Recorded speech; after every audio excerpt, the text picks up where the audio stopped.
Cześć, dzisiaj parę słów o nowej grupie nart Blizzarda, która została wprowadzona w tym sezonie, grupa Quattro.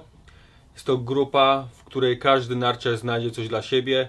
Narty charakteryzują się tym, że mają szerokości pod butem od 69 do nawet 85, czyli możemy znaleźć tutaj nartę, która ma bardzo mały promień skrętu, ale zarówno nartę all-mountainową do jazdy w zdecydowanie gorszych warunkach śniegowych, na błocie śniegowym, na świeżym opadzie.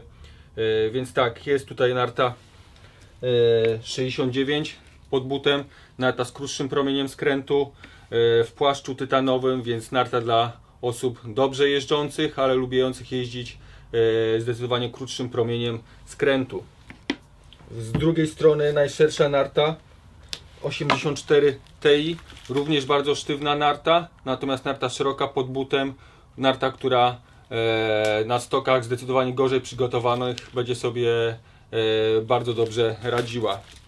W grupie Quattro mamy też narty średnie, czyli mamy tutaj 80 pod butem i 74 pod butem, czyli tak jak wspomniałem, każdy narciarz znajdzie coś dla siebie w nartach w zależności od warunków i od stylu jazdy. Narty oczywiście wszystkie z tej serii są z rdzeniem drewnianym, w każdy z nich zastosowany rocker, który ułatwia nam inicjowanie zakrętu.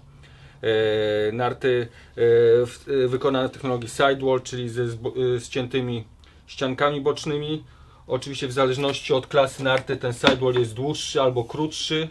W nartach, które są sztywniejsze, do bardziej dynamicznej jazdy ten sidewall jest dłuższy i to zapewnia nam lepsze trzymanie narty, lepsze trzymanie krawędzi na bardziej oblodzonych stokach. Narty Quattro również występują w wersjach damskich, troszkę inna kolorystyka, bardziej taka kobieca. W przypadku wszystkich nart dostępnych u nas w sklepie jest możliwość przetestowania takich nart, wypożyczenia ich na parę dni, sprawdzenia jak się zachowują w warunkach na stoku. Wtedy taki klient wypożycza nartę, testuje. Jeśli jest niezadowolony, może dokonać zakupu albo nowej narty, albo tej po obniżonej cenie. Oczywiście odliczamy mu wtedy koszt wypożyczenia tej narty od ceny detalicznej narty. Serdecznie zapraszam do sklepu na rondzie ze Smańców Syberyjskich Airbike.